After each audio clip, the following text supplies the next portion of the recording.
Hello everyone, which is myself Ansari Saad Ahmed. So today I am discuss about date now subject of economics. जी हाँ दोस्तों, आज हम बात करने जा रहे हैं subject of economics for class 12 for new syllabus. जिस तरीके से हमने प्रीवियस लेक्चर में क्या देखे, हमने प्रीवियस लेक्चर में देखे थे types of price, elasticity of demand, types of elasticity of demand and उसके बाद में हम देखे थे method of measuring price elasticity of demand. There are will be three types of method of measuring price elasticity of demand. First two for ratio proportion method, उसके बाद हम देखेंगे टोटल एक्सपेंडिचर मेथड और third one is point method. It is developed by the professor Alfred martial. ठीक है, आज हम देखने जा रहे हैं factor influencing elasticity of demand. Factor influencing elasticity of demand के अंदर देयर आर बी 10 टाइप्स है। उसके कितने 10 टाइप्स 10 फैक्टर है उसके अंदर। लेकिन उस इतने बड़े आंसर को याद करने का हमने क्या बनाया, छोटा सा शॉर्टकट बनाए। हमारे शॉर्टकट का नाम क्या होने वाला है, ACID हंट। मैंने क्या बोला, ACID हंट। क्या बोला, ACID hunt. A for availability of substitutes, A for availability of substitutes, C for complementary goods, C for complementary goods, I for income of the consumer, D for durability, H for habits, U for urgency of need and third one is N for two types, N for two types, N for two types, number of uses and the nature of commodity and T for last one is time period। जी हाँ दोस्तों, इसके अंदर कुल मिलाकर हमने 9 points cover कर लिए हैं इस शॉर्टकट की हेल्प से। फर्स्ट हम देखते हैं, डीपली आके एक्सप्लेन करते हैं। अवेलेबिलिटी मतलब क्या है समझते हैं, अवेलेबिलिटी ऑफ सब्स्टिट्यूट्स। ठीक है, टेक्स्ट बुक का पेज नंबर होने वाला 33 and first one is first factors availability of substitutes।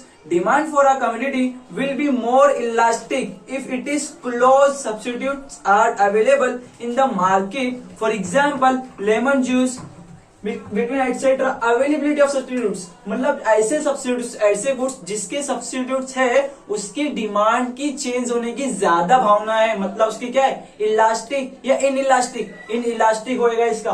और ऐसे गुड्स की जो ऐसे गुड्स है जिसके सब्स्टिट्यूट्स कुछ है ही नहीं मार्केट के अंदर, उसकी डिमांड कम चेंज होगी। क्यों? क्योंकि उसका कोई सब्स्टिट्यूट्स है नहीं, मतलब उसके जैसा सिमिलर प्रोडक्ट है नहीं। और जिसके जैसा सिमिलर प्रोडक्ट मार्केट के अंदर ऑलरेडी है उसकी डिमांड क्या हो सकती है, चेंज हो सकती है। ठीक है, हमने देख लिया availability of substitutes and third second point is complementary goods. Complementary goods, the demand for a commodity which is used in conjunctions with other commodity to satisfy a single wants, it's relatively inelastic। For example, a fall in the price for mobile handset and might lead to rise in the demand for a SIM card। Example के लिए क्या होता है, complementary goods हम पकड़े चलते हैं mobile handset and SIM card. जैसे ही मोबाइल हैंडसेट की डिमांड ज्यादा होगी तो सिम कार्ड की डिमांड क्या होगी, ऑब्वियसली ज्यादा होगी। जिस तरीके से मोबाइल हैंडसेट की डिमांड डिक्रीज होगी उसी के लिहाज से सिम कार्ड की डिमांड विल बी डिक्रीज होगी। इसे हम क्या कहते हैं, कॉम्प्लीमेंट्री गुड्स। फैक्टर में क्या होने वाला है, फैक्टर इन्फ्लुएंसिंग के अंदर H for, U for, C for complementary goods. हमने सेकेंड पॉइंट क्या कर लिए, कवर कर लिए। एंड आप आते हैं थर्ड पॉइंट्स के ऊपर, income of the consumer.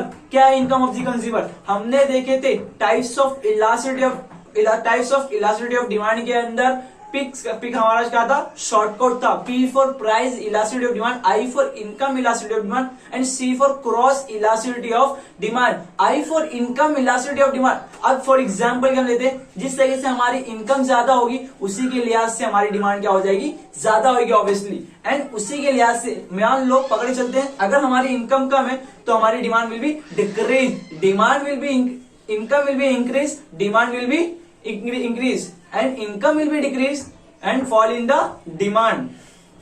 Means क्या होगा, इनकम के वजह से डिमांड पर इफेक्ट पड़ा, उसको हम क्या कहते हैं, इनकम इलास्टिसिटी ऑफ डिमांड। वही कंसेप्ट यहाँ पर है इनकम ऑफ द कंज्यूमर। अगर कंज्यूमर की इनकम ज्यादा है तो ऑब्वियसली उसकी डिमांड भी क्या हो जाएगी, ज्यादा हो जाएगी। अगर कंज्यूमर की इनकम ज्यादा है तो वो अपनी डिमांड क्या कर लेगा, डिक्रीज कर लेगा ऑटोमेटिकली। ये होता है income of the consumer.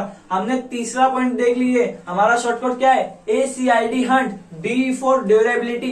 Durability मतलब क्या होता है, टिकाऊ, मजबूती, टिकाऊ। टिकाऊ मतलब क्या होता है, एज अ बिजनेसमैन सबसे पहले वो क्या चीज की डिमांड करता है, फर्नीचर्स, मशीनरी, लैंड, प्रीमाइसेस, ये सब की चीजें क्या करता है, वो डिमांड करेगा। क्यों? क्योंकि इसकी डिमांड क्या होने वाली है, चेंज होने वाली है, नहीं होने वाली, इसकी डिमांड जल्दी चेंज होने वाली नहीं है। एंड पेरिशेबल गुड्स क्या है, पेरिशेबल गुड्स की डिमांड हो जाएगी चेंज, इसकी डिमांड नहीं होगी चेंज। क्यों? क्योंकि पेरिशेबल गुड्स क्या, कौन सा गुड्स होने वाला है, वो वन टाइम में खाली क्या होने वाला है, उसको परचेस करेंगे और फटाफट पेरिशेबल गुड्स खराब होने का टाइम आती है, उसके अंदर टाइम पीरियड है। And then will be assets वगैरह के अंदर टाइम पीरियड नहीं होता है। Then concept is in will be clear. Durability. The demand for a durable goods is relatively elastic. For example, furniture, washing machine, etc. Demand for a perishable goods is inelastic. इसकी demand change होती रहेगी नहीं। For example, milk, vegetable, etc. Then हम पढ़ते हैं H for habits। अब भाई habits है तो उसकी डिमांड तो लगेगी ना, उसकी डिमांड तो चेंज होती रहेगी। हैबिट्स के अंदर देखते हैं, habits make a demand for certain goods relatively inelastic. For example, addicted goods, drugs.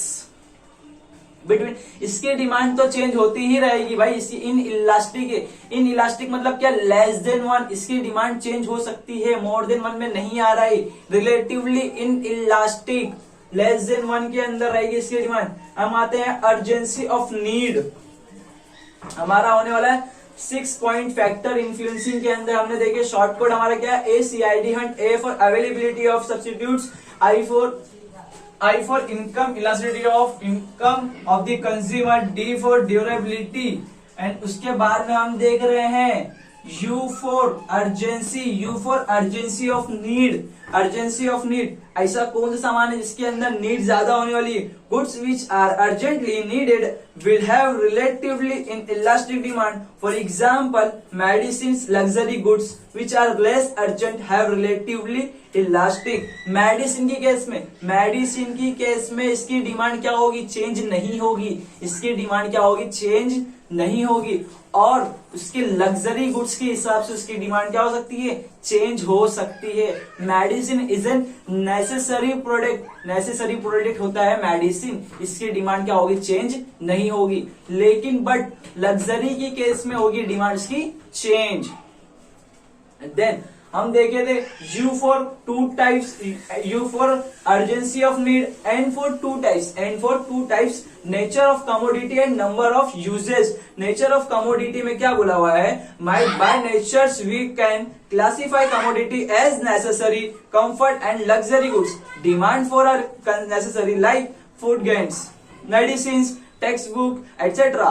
मतलब ये कि नेसेसरी गुड्स के अंदर जो होने वाला है nature of commodity, necessary product जो है हमारे पास से, फॉर एग्जांपल टेक्स्ट बुक वगैरह, मेडिसिन, इसकी डिमांड रिलेटिवली इनइलास्टिक, इसकी डिमांड के अंदर कुछ भी इफेक्ट नहीं होने वाला है, इसकी डिमांड के अंदर कुछ भी चेंजेस नहीं होने वाले। उसी की अगर जगह बात की जाए लग्जरी गुड्स के बारे में, तो लग्जरी गुड्स की demand will be changes, will be elastic demand, will be relatively elastic demand.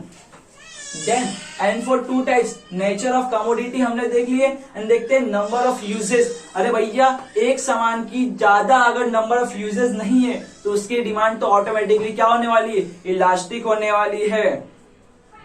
देखते हैं नंबर ऑफ यूजेस के अंदर, single uses goods have a less elastic demand, multi uses goods have more elastic demand. For example, car electricity, इसके अंदर हम देखेंगे single uses की क्या होगा, सिंगल यूजेस अगर गुड्स का सामान इस्तेमाल होने वाला है तो इसकी क्या होने वाली डिमांड, लेस इलास्टिक, ज्यादा नहीं होगी। और वही अगर बात की जाए मल्टी यूजेस की तो उसकी डिमांड क्या होने वाली है, चेंज होने वाली है। सिंगल यूनिट की, सिंगल यूजेस की डिमांड क्या होने वाली, कम चेंज होगी, और मल्टी यूजेस की demand will be more changes. देन उसके बाद में आता है T फॉर टाइम पीरियड। ये टाइम पीरियड बहुत इंपॉर्टेंट करता है, बहुत मैटर करता है फैक्टर इन्फ्लुएंसिंग के अंदर। For example, one product substitute हमारे पास हमने इस्तेमाल करता है, अब भाई हम सालों से वही प्रोडक्ट इस्तेमाल करते आ रहे हैं, बीच के अंदर ड्यूरिंग द पीरियड अगर किसी कंपनी का कोई दूसरा न्यू प्रोडक्ट आ गया सब्स्टिट्यूट गुड्स, हम क्या कहते हैं, चलो इसको भी हम क्या करते हैं, चेक कर लेते हैं। अगर उस प्रोडक्ट के अंदर हमने हमारे कुछ इंटरेस्ट दिखा तो हमारी डिमांड क्या हो जाती है, चेंज हो जाती है। इसी के अंदर लिखा हुआ है time period, elasticity of demand is always related to time period of time, is always related to period of time It's varies with a length of the time period. Generally speaking, longer the durations of period, greater will be the elasticity of demand, and vice versa. This is because a consumer can change the consumption habits in the long run in favor of cheaper substitutes of the commodity. Means क्या होता है, सस्ते दामों में cheaper substitute हमारे को मिल रहा है मार्केट के अंदर। अगर हम कॉलगेट कंपनी का हमने कॉलगेट इस्तेमाल कर रहे हैं, वही अगर दांत कांति का हमने हमारे को सस्ते में मिल गया, चीपर गुड्स हमारे को सस्ते में मिल गया, तो हम उसको क्या करते हैं, एक मर्तबा यूज करके देखते हैं। अगर हमारी इसके साथ क्या होता है, हमारी डिमांड क्या हो गई, चेंज हो गई। पहले हम कॉलगेट यूज करते थे, अब हम क्या करते हैं, दांत कांति का यूज करते हैं, तो इससे क्या होगा, डिमांड के अंदर इफेक्ट पड़ गई। इसी के लिए क्या होता है, टाइम पीरियड भी इफेक्ट करता है इन फैक्टर के अंदर, factor influencing elasticity of demand. जी हाँ दोस्तों, आज हमने कवर कर लिए हैं factor influencing elasticity of demand. ये इंपॉर्टेंट क्वेश्चन है फॉर एग्जामिनेशंस। ये आप लोगों को 4 या 6 मार्क्स के लिए एग्जाम के अंदर पूछ सकता है इस टाइप का questions. Then thank you so much, I hope you understand कि आप लोगों को मेरा वीडियो कुछ समझ में आया होगा। देन अगर किसी को कुछ भी डाउट हो तो प्लीज कमेंट सेक्शन में लिखना ना भूले। Thank you so much watching my video. Thank you so much. Bye bye.